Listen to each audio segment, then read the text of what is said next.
పండగ రోజు మేము తెచ్చుకునేవే కాక మా కిందక్క కూడా నాకు మామిడికాయలు అయితే పంపింది. వాటితో ఈరోజు నేను మామిడికాయ రోటి పచ్చడి అయితే పెడుతున్నానండి. ముందుగా రోట్లోకి కొన్ని వెల్లుల్లి రెబ్బలు వేసుకుని వాటిని కచ్చపచ్చగా దంచి పెట్టుకున్నాను. ఇవి నేను పోపులో వాడుకోవడం కోసం ముందుగానే ఇలా దంచుకున్నానండి. మామిడికాయలని కూడా ఒక గంట సేపు వాటర్లో వేసి పెట్టాను. అలా వేయడం వల్ల జీడియం అన్నట్టు పోతుందని. తర్వాత లోపల ఉన్న జీడిని కూడా తీసేసి వాటిని కొంచెం పెద్ద ముక్కలుగా కట్ చేసుకున్నాను. ఆ ముక్కలన్నిటిని కూడా రోట్లో వేసి ఇలా దంచుకున్నానండి. దంచుకోవడం వల్ల మంచిగా మసాలా అంతా పడుతుంది దీనికి. ఉప్పు కారం అన్నీ పట్టి పులుపు రుచి బాగుంటుందని ఇలా దంచుకుంటున్నాను.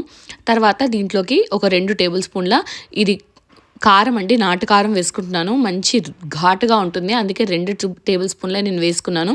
1 టేబుల్ స్పూన్ వరకు ఉప్పు వేసుకున్నాను. అలాగే 1.5 టేబుల్ స్పూన్ నేను ఆవపొడి వేసుకున్నాను. కొద్దిగా జీలకర్ర మెంతుల పొడి వేసేసుకొని దీన్ని ఫస్ట్ ఒకసారి కలిపారు పిల్లలు. తర్వాత నేను రోట్లో మంచిగా దంచుకున్నానండి. ఇలా దంచితే మంచిగా మసాలా వస్తుందని ఫైనల్గా కొన్ని వెల్లుల్లి రెబ్బలు కూడా వేసి అలా లైట్గా అన్న తర్వాత తీసేసి ఇప్పుడు వీటికి మనము తాలింపు అయితే వేసుకుందామండి. నేను ఇది కంప్లీట్గా పల్లి నూనెతో చేస్తున్నాను.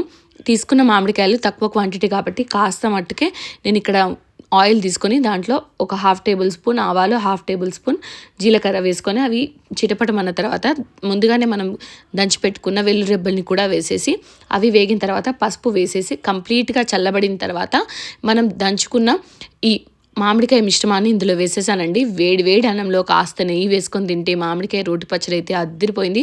ఒకసారి ట్రై చేయండి, ఎలా ఉందో చెప్పండి. Thanks for watching.